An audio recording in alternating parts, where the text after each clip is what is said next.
In Oolloo, I get to work over in the aquarium as well. Today I got to fill in a bit of monsoon forest too, so you'll probably see my twin brothers popping up all over the place. But yeah, I'll get stuck into feeding these barramundi real shortly, and then we'll move on to some archer fish and some river rays. But I'll give you a quick rundown on what this habitat is meant to represent. They put it all together to kind of replicate the Oolloo crossing, which is about 2.5 hours drive south of here.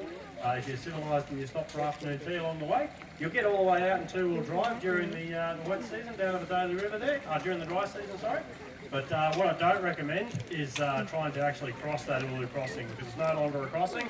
It used to be, but it's no longer maintained, so unless you've got a helicopter, you're not getting across there. So park right at the top of the bank, have a nice walk down. The other thing I'd highly recommend not doing is what I'm doing here, standing in the water. Stay a good 5 metres back from the water's edge. In most waterways up here along the top end of Australia, that's a pretend crocodile. Hopefully none of you thought it was real, because nobody warned me about it.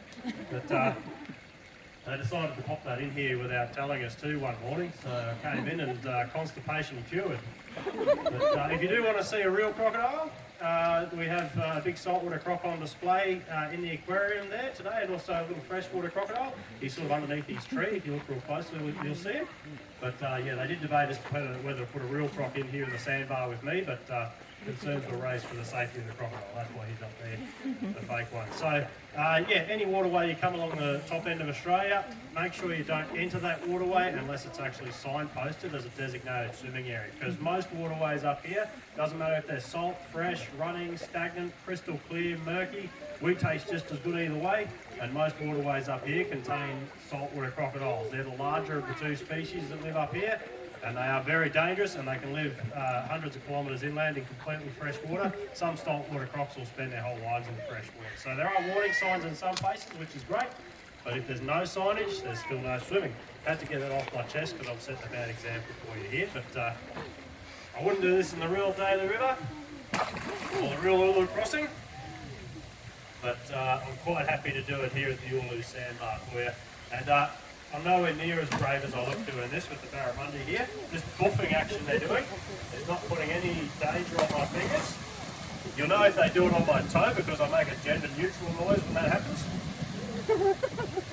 So, oh, there we go. But yeah, they do have sort of bristle-like filiform teeth, which are right in the back of the throat there. So they look more like something you'd brush your teeth with rather than teeth themselves. But yeah, they're right in the back of the throat there, and that's not what they're using to grab at this fish here. The sort of filiform teeth help to keep pushing it down the throat.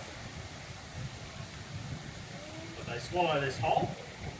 These are put off by the rays here.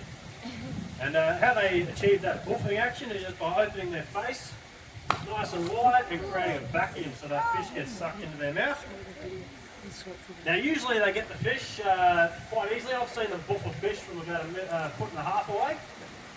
Just suck that much water in one go.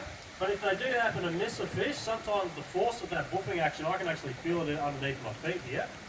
But if they do happen to miss that fish on the first go, sometimes just that force will stun the fish or knock it out. And they can just chuck a Yui and pick it up again. So you notice the size difference between some of these. The larger ones are the females, so we've got some girls here that are about 1.2 metres. And males tend to be about 60 to 80 centimetres, a bit smaller. But if they can get access to salt water and they can spawn once as a male, then that access to the salt water after their first spawning can trigger them to turn female. So they're born in the salt water out to sea, in the river mouths where they spawn, and the hatchlings will make their way upstream into the fresh water, get a bit of shelter, get a feed, put on some size, and so the first time they come back to the salt water to spawn, they spawn once as a male, but then the next time they come back, they could be a female. Anything up over 90 centimetres, there's a chance it's going to be female.